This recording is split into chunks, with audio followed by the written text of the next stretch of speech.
Hi, Andrew here with Dad Equal Custody.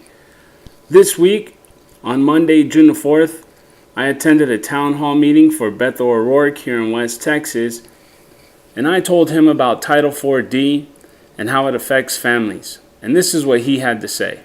So thank you for being so well informed on current code and law and suggesting what the solution and the fix would be. Now, if you keep watching, you'll see what I had to tell him about Title 4D. It's a very complex system, and it originates in the office of the president from Richard Nixon, who started it back in the 70s. And it's just kind of propagated, and it's affecting us today. And it really does pay the states to take our children away. Again, thanks for tuning in, and we'll talk to you next time. Yes, sir. Make that a little taller, huh? Hi, Andrew McCrae. Thanks for being here. Thanks for having me. First thing I want to comment about the VA. Ever since you came in office, it's been making improvements. One thing I would like to say is if you can get somebody to just create an app for the phone for the secure messaging, so because I think there's a lot of people who aren't tech savvy and they don't have a computer, and getting in and logging in every time, and even telling your computer remember your login information can be a hassle.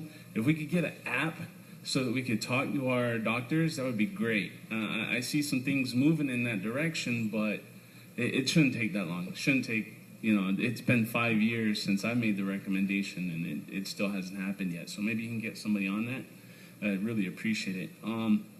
So the next thing, 42 U.S. Code 658A, okay? I'm going to give you, this could save the country up to $5 billion a year. And basically what this law does is pay states to take children away from fathers. Everybody here pays Social Security, right? You guys have all seen your paycheck and it says Social Security. Well, guess what? You're paying into the system. It's Social Security that does it to us. And everybody knows that if you're a dad and you're going into family court, you're probably going to lose. And why is that? Because states get paid to take children away from fathers. I'm not saying that you got people that are crazy and shouldn't be around their children. I'm saying normal people that actually want to spend time with their children. Not people who don't want to pay child support, because spending time with your children is better than paying somebody else to do it for you. But states are getting paid to take your children away. The money goes to the state. Then the state kicks it out to the local courts. And they actually have judges that are getting paid with this money. And it's a total conflict of interest. But nobody's doing anything about it. And that's a federal law.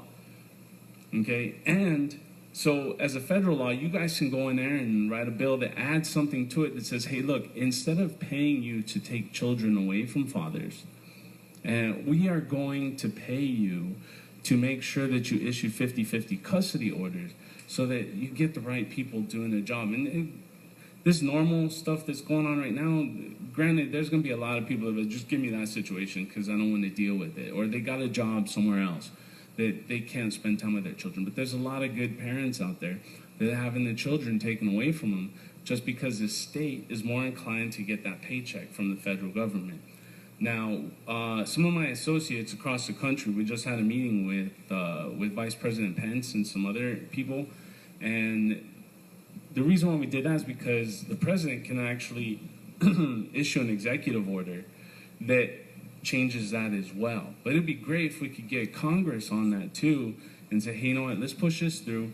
You could save, like I said, $5 billion a year from taking the states as henchmen of stealing children and saying, no. You guys need to respect parents. And the Supreme Court has already done it numerous times and said, hey, that children and parents have this relationship that's like very, very strong, and you guys shouldn't be coming in there and stepping all over it. But you can go down this glass building down here, downtown, and sit in any one of our 3 district courts and watch any of those 3 district judges step on the Constitution, step on the Supreme Court rulings every day, just so they could get that money. So it's, like I said, I mentioned the code before. It'd be great if somebody could do something about that. Let me ask you a question. Is there, because it sounds like you're involved with people who are working on this all over the country, is there already legislation written or a bill that's been written to address this?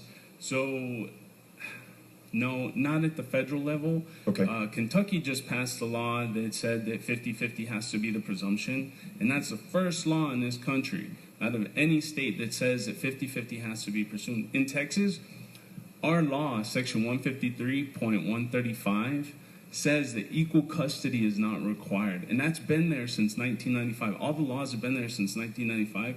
And that's when they started doing the paying thing. That's when that federal law was enacted. So it's been that way. The same people that passed that law, like Harold Dutton, is on the Texas committees from Houston. He's been on the committee that will allow our bills, like our 50-50 custody bills, to get passed, and he kills them every single time. They don't even get out of the committee.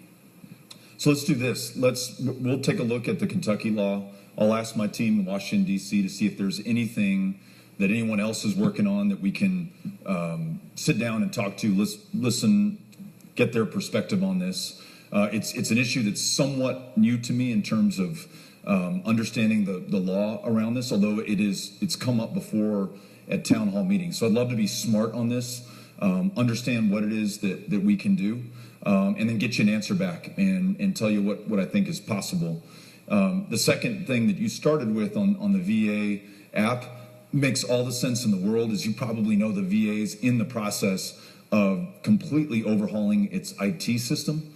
I would hope that this is going to be part of the outcome. If there's a way to pilot an app in El Paso without waiting for the entire system to change, that makes a ton of sense to me. Maybe that's something that Colonel Amaral can address or that we can ask him about.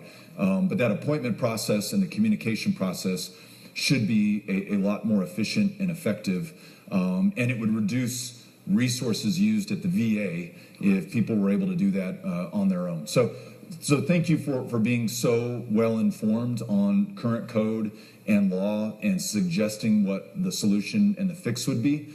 And I want to make sure that we give you the respect of doing the research on our part and then coming back to you with what we think is possible at the federal level. And so we'll make sure that we get your contact information and do that.